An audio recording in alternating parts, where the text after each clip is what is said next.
কবিতার নাম মিত্তিদের বারান্দা। কবি সাত্ত্বিক দাস।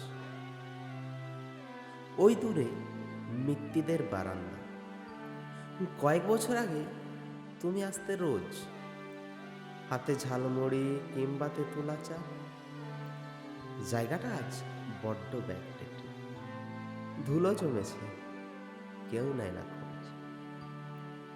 তখন তুমি বছর 10 ছিলে, আনমনা হয়ে বসতে দূরের কোণে, রূপকথা বা ভূতের গল্প শুনে বাড়ি ফিরতে প্রায়ই যেতে ভুলে। আমি থাকতাম তোমার মাথার কাছে, গল্প বলতাম নানান সুর ধরে। কখন তুমি ঘুমিয়ে পড়তে মাঝে, বলতাম আমি, দুষ্টুমি, তুমি তো খুব বাজে।